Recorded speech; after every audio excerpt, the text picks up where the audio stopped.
everybody, welcome back to Approved Cooking. So I want to give a special shout out to a subscriber of mine, VP. He was the one who gave me the idea for this episode. So what am I making? Meatloaf. Now, I don't know about you, but everywhere, like anytime I've ever had meatloaf, be it my mom making it for me when I was a kid, or my wife making it for me now as an adult, or, you know, if you go over somewhere and somebody makes it, I've always found them to be kind of bland. Like, I don't know if it's just a lack of creativity in the people making them, or if it's just the dish itself is kind of a bland dish. But I've never had one that's really wowed me before.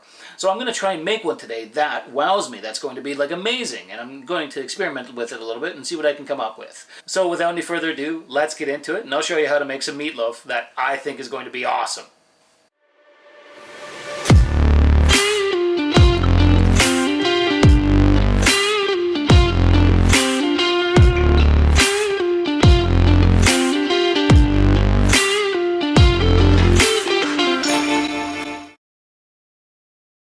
Okay, so let's start making this meatloaf.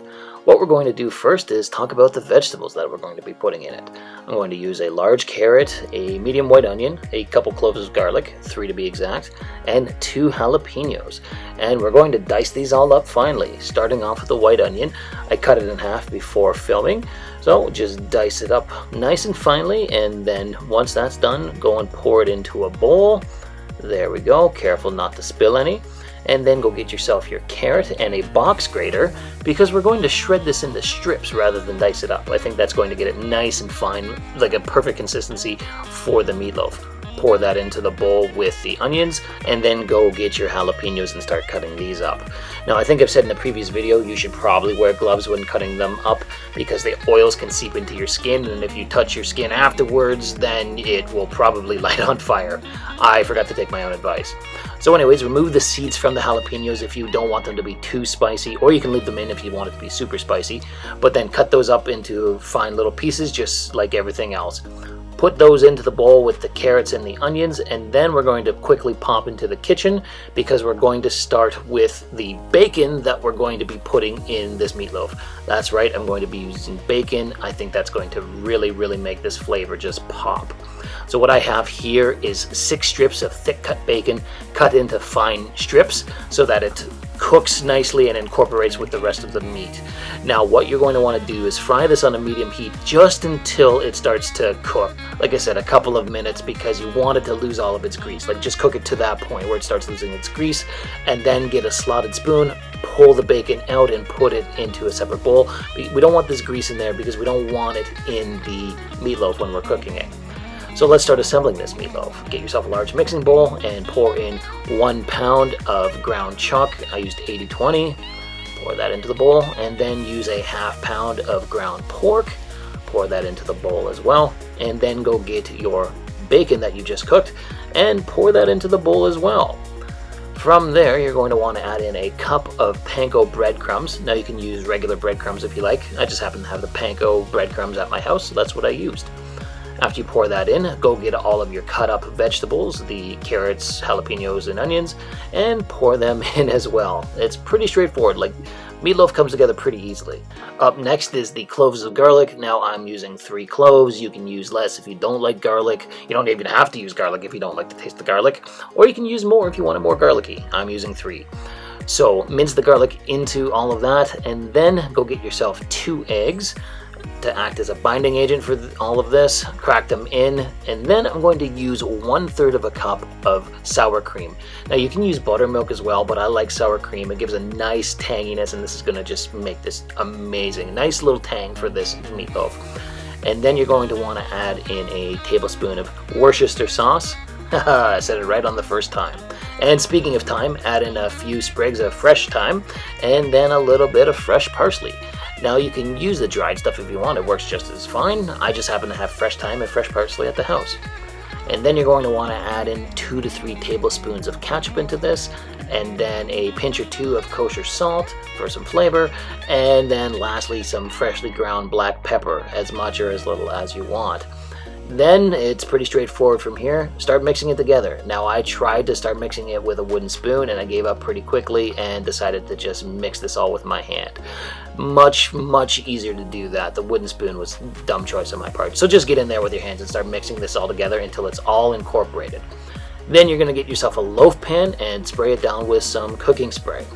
Now what we're going to do here is we're going to get this meatloaf mixture and we're going to pour it into the pan, but we're not going to cook it in there because I find that all of the grease just builds up in there. We're just using the loaf pan to form this into a loaf. So press this down nice and evenly until it forms a loaf, and then go get yourself out a baking sheet like I have here, line it with some tin foil, and then tip the loaf pan full of the meatloaf upside down over it until it comes out.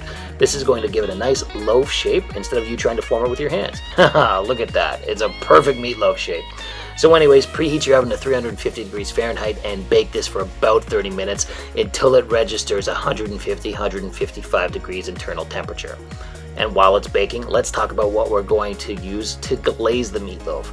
So into a measuring cup, pour in a half cup of ketchup, and then a tablespoon or so of apple cider vinegar, and then some honey. You're going to need about a tablespoon of that as well. Once the honey's in, you're going to want to add in a teaspoon of onion powder and a teaspoon of garlic powder, some optional kosher salt, and black pepper. Once you have that all in, get your spoon and mix this all together. And once you have it mixed, give it a quick taste test to see if you'd like the taste of it. Here we go. And yeah, that is perfect. That is going to be great to glaze this. So back to the meatloaf now. It's been in the oven for about half an hour. Look at that. Look at how nice that is. As I said, it measures 155 degrees Fahrenheit internal temperature. So we've taken it out of the oven, and now we're going to use our glaze and just completely coat this. Just cover it from head to toe in the glaze. And then the plan from here is to put it back in the oven for another 20 minutes, still at 350 degrees Fahrenheit, until it reaches an internal temperature of 165 degrees Fahrenheit, and it looks gorgeous like this. Oh my god, look how good that looks. Oh man, I could not have asked for a better looking meatloaf. Oh man, and the smells off of it are just amazing.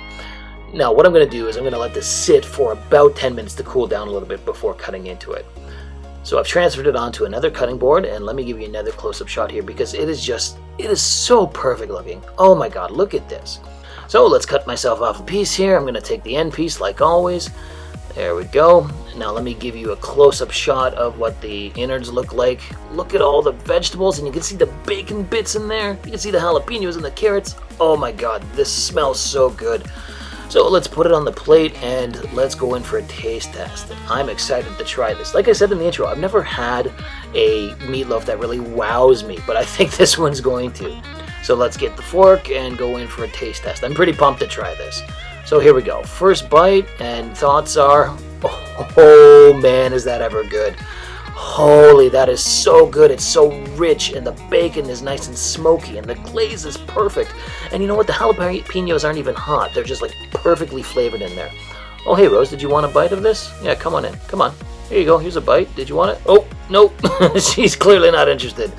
But anyways, back to it. Let's talk more about this meatloaf. It is just honestly so perfect. Oh, man, I have never had a meatloaf like this before. Just the richness of it and the smokiness of the bacon and the delicious vegetables in there. It was perfect. Oh my god, I've never had something so good. And so that really answers the question I was thinking in the beginning. Is meatloaf just a bland dish in general, or can you make it good? The answer is unequivocally, you can make an awesome meatloaf. Like, this was just so good.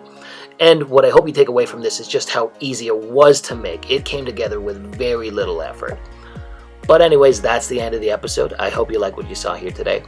If you did, why don't you drop me a comment, like the video, or even subscribe to the channel. Thanks again for watching Idiot Proof Cooking. We'll see you again soon.